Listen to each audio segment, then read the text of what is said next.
Okay, go. Diane? Okay.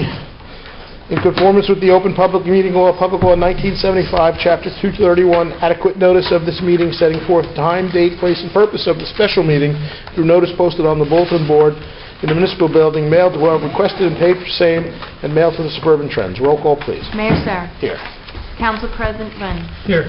Councilman Bay. Here. Councilman DeLine. Here. Councilman Giaconetti. Here. Councilwoman Polidori. Here. Councilwoman Riker. Here. With us this evening is our Borough Attorney, Joseph McMahon, and I believe the Administrator will be in. He will be in shortly. Okay.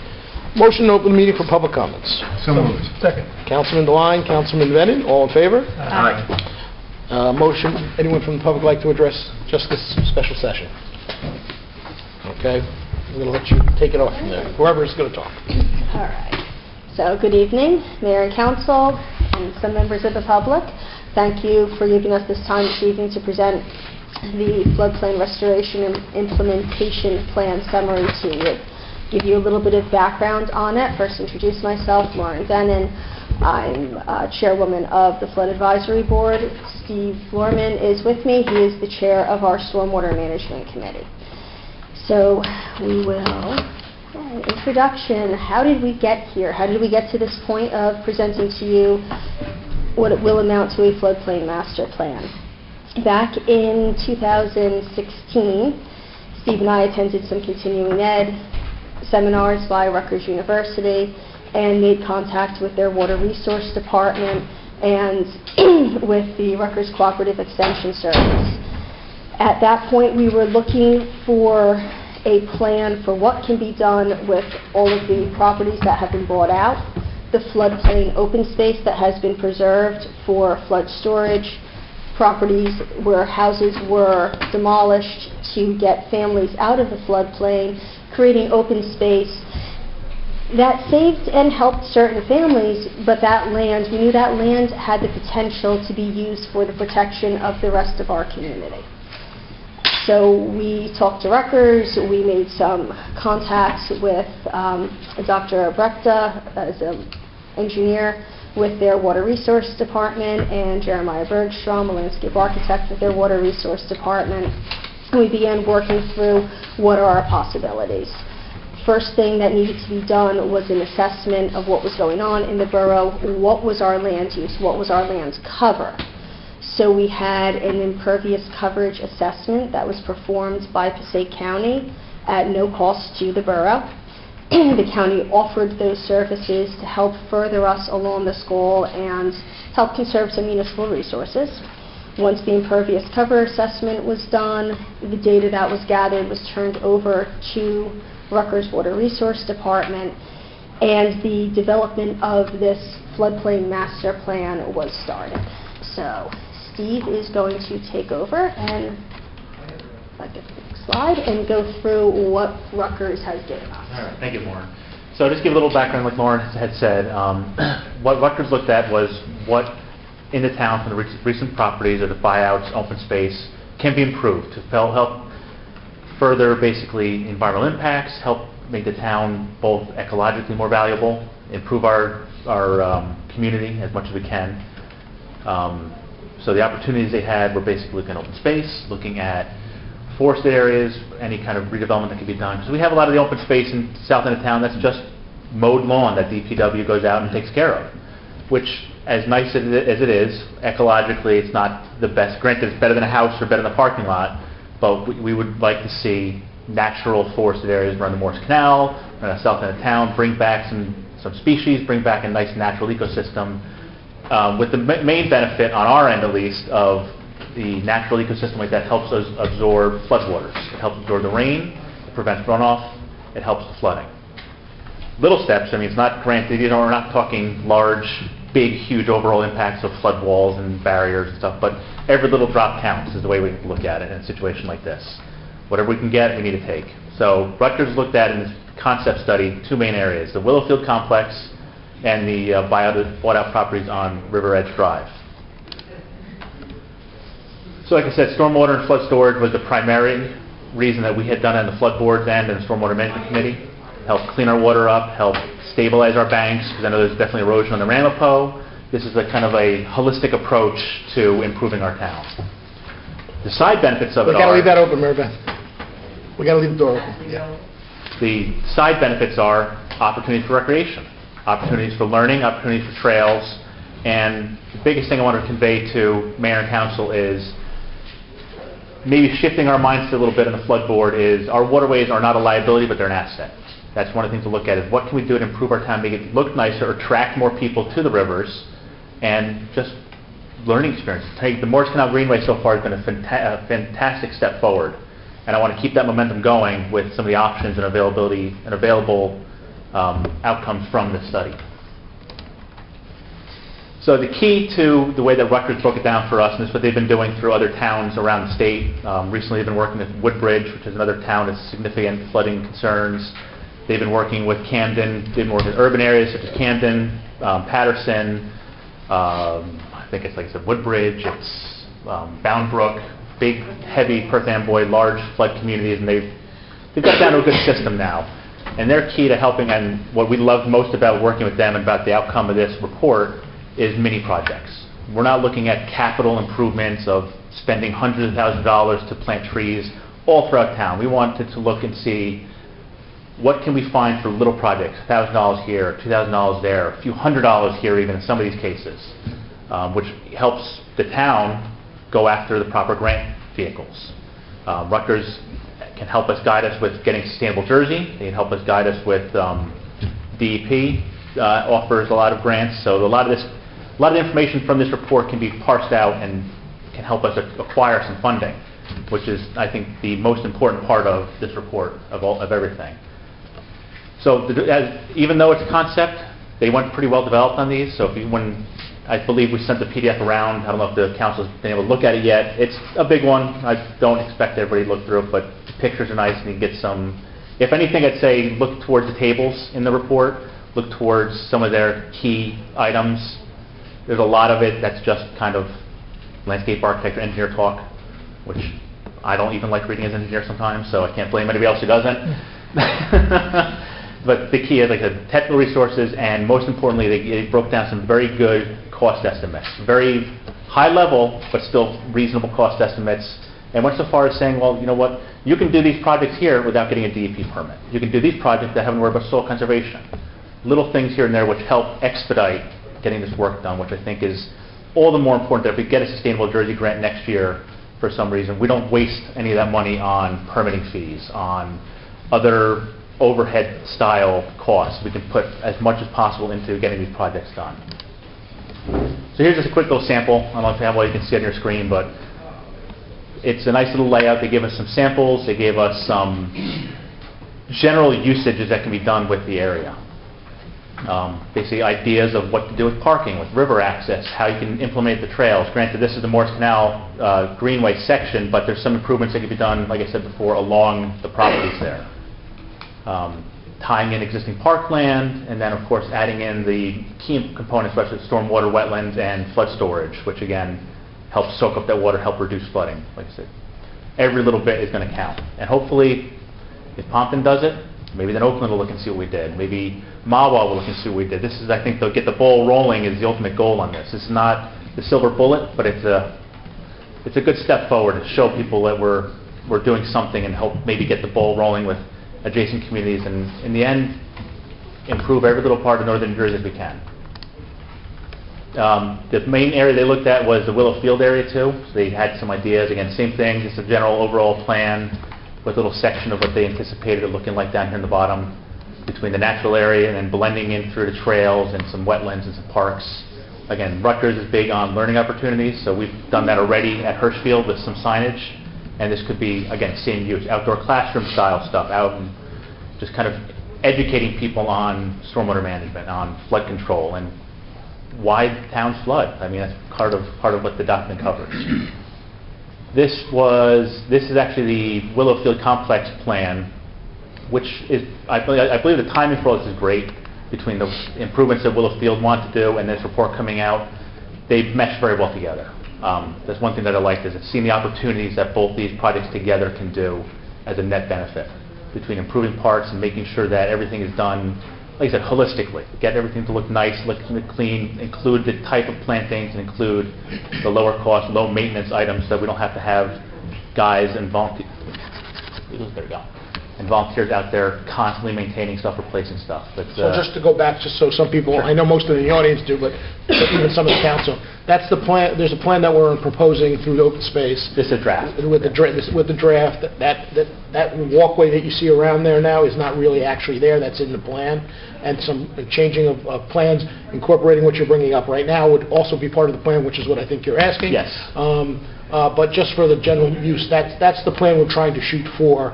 We don't know if we're going to get there, but we're hoping. We're hoping. We're And hoping. like I said, is that the Rutgers proposal will help, I believe, will help the Little League and their engineer kind of see, this isn't, planting trees isn't a bad thing. Meeting our goals are attainable in a project like that, without much cost, if any cost, based on what they would plan on doing before.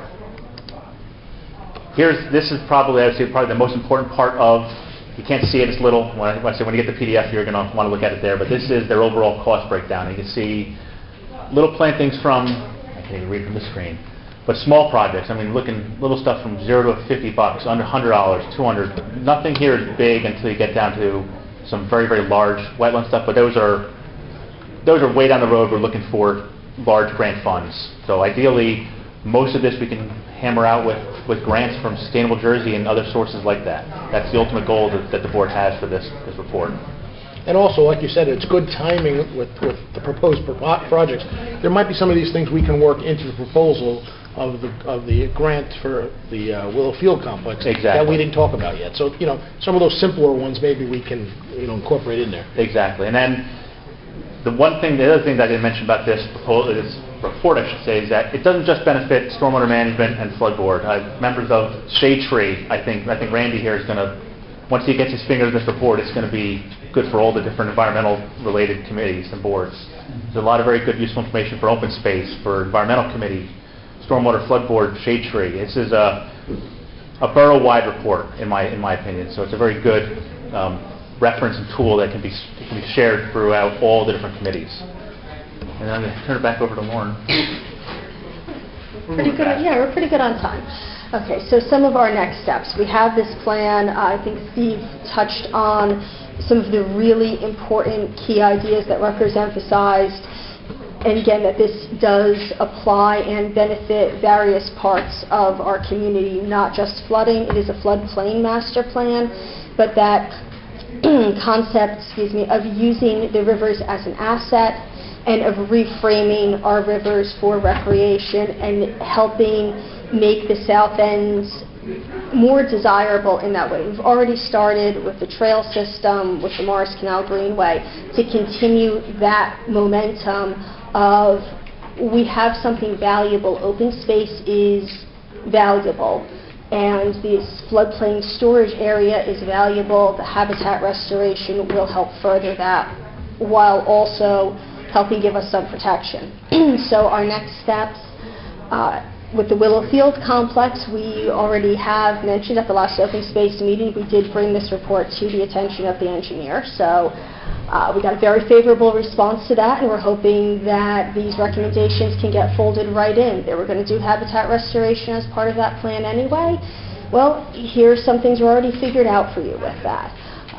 We are planning on pursuing some grants, hopefully a Sustainable Jersey grant in 2021 for beginning plantings along River Edge Drive and beginning the habitat restoration there.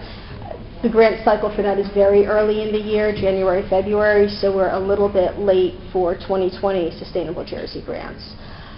So we do have plans. This is not something that we want to see sit on a shelf. This has been 4 years in the making since our initial contact with Rutgers, and between working with the county and then coming back to Rutgers again and getting the soft costs into the budget and getting to this point has taken quite some time.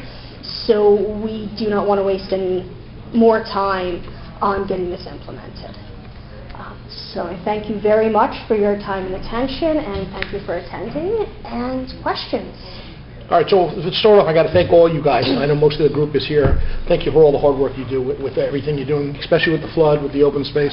You guys put a lot of time and energy into it, more so than most groups in most towns, I will tell you that. And that's a good thing for our community. It's only making our community better. Also saying that, like I said before, with what we're doing at the Joe Grill Complex, if that is to come to fruition, we can incorporate some of these things right away, I hope, to see that we do that. And our engineer is already aware of that, like you said, to make it work. The only downside I see to this, and it's a tough trade-off, you know, we have limited resources on keeping things maintained, and that becomes an issue. So the more things we add, the more maintenance is involved. And we have to address that either through budget, money, or other means. We've tried the volunteer group, and you guys bust your humps doing it, I know that. But it's probably not the best way to be going about doing that, because things change from year to year, from time to time. So as we add more things, we have to also be conscious of the fact there's costs involved, there's soft costs there that we don't see all the time. Now, some of those simple plantings and things, there's no cost involved. But when you start getting trails and maintenance to those trails, and then you have residents calling because, which you're well aware of, residents calling and complaining the trails are not being maintained well enough. They were put there to be a natural state and to hike and to enjoy yourselves, not to be a walking path that you can drive a bike on, and, you know, it's not downtown New York City. But, you know, residents don't understand that all the time. So that's the balance we're going to have to try to work, in my opinion at least, for some of them. Education and public education has been one of the primary goals of the Stormwater Management Committee since its inception in 2015. The Stormwater Management Committee was formed as part of lake restoration originally to handle and address the stormwater and water quality facets of the lake management plan. In 2015, we split that and made it its own, I think it was 2015, separate subcommittee. And the primary goal has been public education through the rain barrel workshops. We all know a rain barrel is having very minimal impact on stormwater, but it's an introduction to the concept. So we do plan on holding more workshops, and public education is going to be a big part of it, having our mayor and council well-educated, having a well-educated board. It's great to see everybody here. And other residents and other groups in town, our environmental commission, open space people, all be well educated on why this matters, what the benefits are, that the plantings aren't, this isn't just the add-on at the end, the window dressing on the project. This is a way forward to really make our bought-out properties work for us and help protect them. And the last thing I'll add, then I'm going to open up to the council. The only issue I have with the bought-out properties, and I do get a lot of calls, unfortunately, it's just the way the DEP works. They didn't buy out whole blocks and whole streets. So if they bought a house in between two homes, and it's an open field that you want to bring back to natural state, which sounds great, unless you live in those homes next to it, and you're worried about ticks, and you're worried about animals living in there, and you know, that's the thing I'm going to say that our DPW should be maintaining, anything that's in between homes. Anything that's not in between homes, it should, in my opinion, be going back to natural state. We shouldn't be cutting those grasses. I know some people will call, we'll have to educate them on that. But the only reason I see it as if you're in between a home, it's not fair to the residents on that street to live next to a woods that they didn't know was there when they first started. I do encourage the council and you also, Mayor, to take a look at the invasive species removal and some of the actual implementation information in the plan when you have a chance, because some of the undesirable parts that we're having with these unmaintained open spaces can be addressed by recreating the right kinds of ecosystems. And Lauren, I'll add to that is that one good thing about Rutgers, they've been doing this for a while. They don't want to see the forest up against someone's house like that. Correct. They have pretty good guidance on the buffer zone, a certain length of grass, certain length of longer grass. It's kind of like a ramping up into the woods. So we want to make sure we follow the exact same procedure. Even if you have a long block, say a house where 10 houses are bought out, but they're housing each end, again, it'll be the same thing. It'll be a gentle ramping up. Yeah, we don't have this situation of somebody having trees and forest right against their house. So we want to make sure it's comfortable for the residents too. All right, I'm going to open up. Anybody have any questions or concerns, or anybody who has any? I have a comment. Sure. I want to thank you. And I was just taking a few notes while you were speaking, and I think my main takeaway is that our waterways are our assets. So that was, if I had to take one phrase from everything you said, that was my takeaway, so thank you. It's tough to change that mindset, but that's the goal. Make sure they're not a liability, they're an asset. And I should add, just for the public sense, anywhere I go, and Lauren will tell you, I go to a lot of meetings with other mayors and higher officials about flooding. Pompton Lakes always comes up and says, "Boy, you guys do a great job in there with your groups, with your committees, with your administrator. You're on top of the ball on what's going on there." Other towns are not even close to where we are with a lot of things when it comes to education and flooding and just what we're talking about now. So, we got to keep that in mind. When I go to, I just had a meeting with a bunch of mayors on Friday, and we're going to set up a meeting of all the Passaic County mayors, March 1st, and one of the things we're going to be discussing is the flooding and what we're doing here, other towns should be doing. So this would be also part of that. This works best, these kinds of implementation strategies work best on a watershed-wide level. We can do wonderful things within our own town that will help. We are going to benefit so much more when we get upstream and downstream on board doing the same thing. This is a cooperative and a watershed-wide, but somebody has to start it. Look, we got Wayne on board for the first time in 20 years, so. Anybody else? Anything? Yeah, I just wanted to, thank Steve and Lauren and recognize the Flood Advisory Board. Beth Shaw, who's no longer part of the Flood Advisory Board, but I feel like I should recognize you anyways. Joe Cristiano, Josie Brown, who's hiding behind her husband, Bill Brown. Ed Merrill, our former environmental officer, again, not part of the Flood Advisory Board anymore, but has been a huge resource, obviously, for the community for a very long time. Maria Kent and Julie Donkos, and I think the only person who's not here is Pat Lanoy. And we all know how valuable that Pat is, even if she's not here. So, the Flood Advisory Board has put a lot of time and put a lot of effort in these kind of initiatives. It's resulted in this kind of plan, and I think, the thing to, if we're going to talk about takeaways, the thing to reiterate is, the land that we acquired via Green Acres, it's not enough to let things grow, because there is a value to that land that we preserve. There's a value to the utility of it. And this is a plan of that step forward of just saying, well, let it grow, and that kind of, as long as it's not impervious surface, then we're a little bit better off than we were before, which is technically true, but we can do better. We can manage these properties a little bit better with minimal maintenance costs if we reestablish the right kind of species that we're looking to do that has that net benefit and creates that net benefit. And that's what this plan does.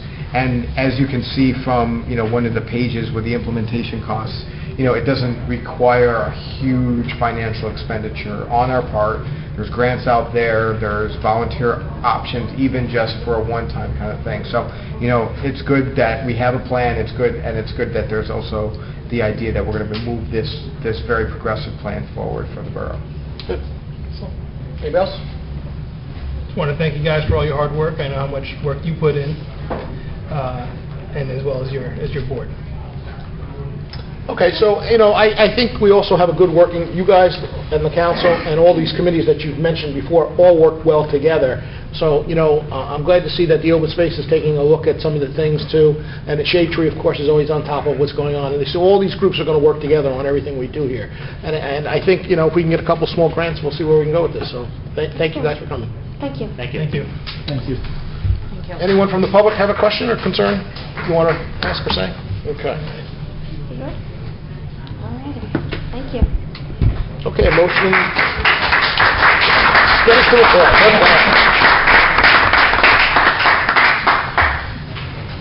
Okay, motion to adjourn. So moved. Councilman Gline, Councilman Bennett. All in favor? Aye. Against? Okay, thank you everyone for coming. You're welcome to stay for our next meeting if you'd like. Hey, hello, Kevin. I know, but I